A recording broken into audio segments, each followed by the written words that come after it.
Hi guys! Welcome back to my channel. Natapos na natin ang mga grounds of annulment at kung paano mag-declare ng nullity of marriage. Pumunta naman tayo sa proseso ng annulment.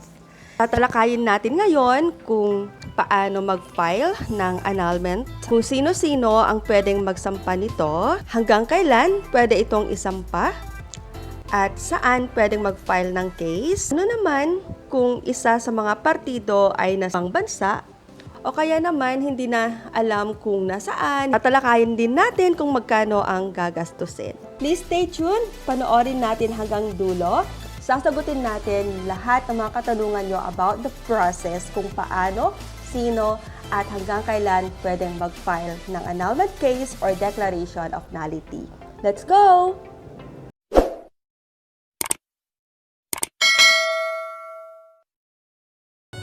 So when it comes to void ab initio marriages, it can be attacked laterally anytime by una, yung any of the parties, so it's either the husband or the wife during their lifetime.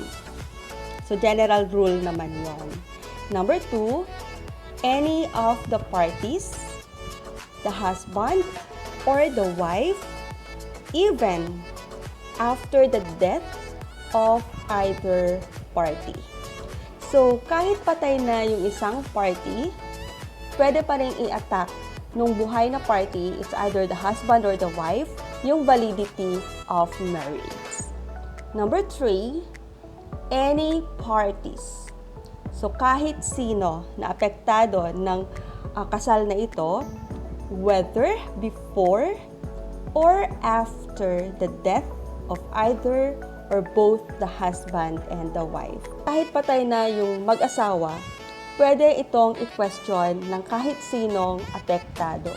Ang best example natin dito is invalid second marriage. Kung yung lalaki may first family and valid yung naging marriage nila at nagkaroon siya ng second family, pagtanda nila, which is namatay na nga itong mag-asawang to sa second marriage, at yung mga anak or apo dun sa first marriage ay naghahabol ngayon ng naiwang properties, pwedeng i-attack ng mga apo, mga children from the first marriage, yung validity ng marriage ng second family para ma-check kung paano yung division of properties. Also comes to voidable marriages.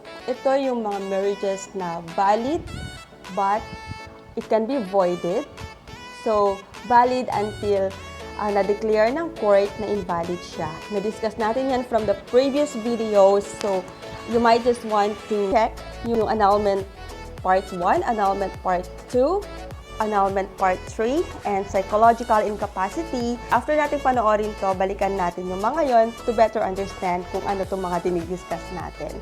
So, when it comes to voidable marriages, ito yung mga marriages na pwede lamang i-question during the lifetime ng any of the parties, yung husband or the wife. So, pag namatay na yung isang party, either the husband or the wife, hindi na pwedeng i-question ito ng kahit sino man. Marriage cannot be impeached and is made good ab initio. So, when we say good ab initio, pag walang nag-question sa validity nito during the lifetime of any of the two parties, valid yung kasal. Hindi na siya pwedeng i-question. Banggit din natin before na pag 18 to 21 years old yung kinasal, kinakailangan dito yung parental consent. Pag walang parental consent, it is a voidable marriage. Sino-sino ang pwedeng mag-file ng annulment case dito? Pwede yung parents or the legal guardian, at ito ay pwede sampa within 5 years from the date of marriage. Nabanggit din natin yung insanity. So, kung yung isa sa mga parties is of unsound mind, pwede rin itong i-question or ipa-invalidate ng parent or the legal guardian of the insane party. Saan naman tayo magsasampa ng kaso? So, ang annulment case, isinasampa ito sa Regional Trial Court acting as the family court. At ito ay sinasampa sa lugar kung saan nakatira yung plaintiff or yung nagsampa ng kaso o nung defendant.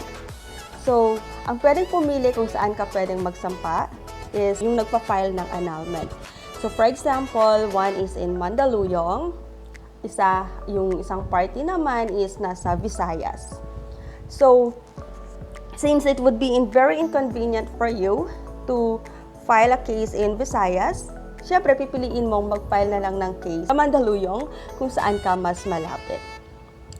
So, pwede kang mamili either your area or the area of the defendant.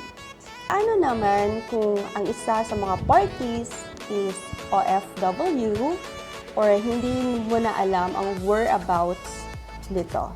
Dito pumapasok yung publication. Kung yung isang magsasampa ng kaso is nasa Philippines and sasampahan niya is nasa ibang bansa or kaya hindi mo na alam kung nasa saan siya, magsasampa ka ng kaso ngayon and yung service of summons ng court ay ipapaalam dun sa other party sa pamamagitan ng publication on a newspaper of a general circulation. So, ito, once na-complete na yung publication, may presumption na alam na niya na merong naisampang kaso sa kanya, magsisimula na yung case. Paano naman kung ang gustong magsampa ng annulment case ay wala sa bansa or isang overseas Filipino worker? Una, kailangan lang ng lawyer sa Philippines na gumawa ng petition. And yung petition na yon, kailangan lang maipadala dun sa OFW na magpapanotarize naman ngayon sa Philippine Embassy. So, pag napanotarize na, ipapadala ulit sa lawyer sa Pilipinas and the same petition will be filed to the court. Magkano naman ang nagagastos sa annulment case?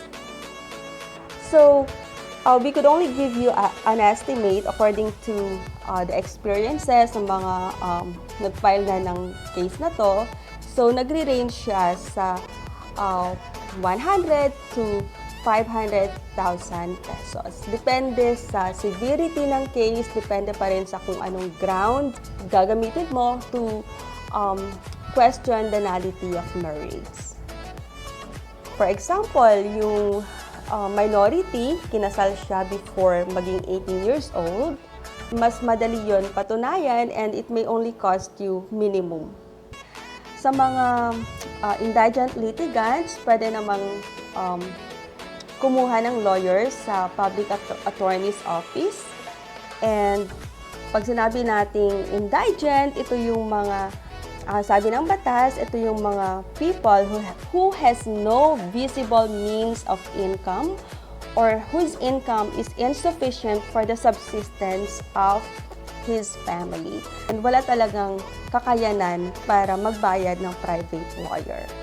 So, ayun guys, nandun na tayo na-discuss na natin lahat ng processes. If you still have questions, balikan po natin yung mga videos natin sa grounds for annulment. And mag-comment lang kayo sa baba.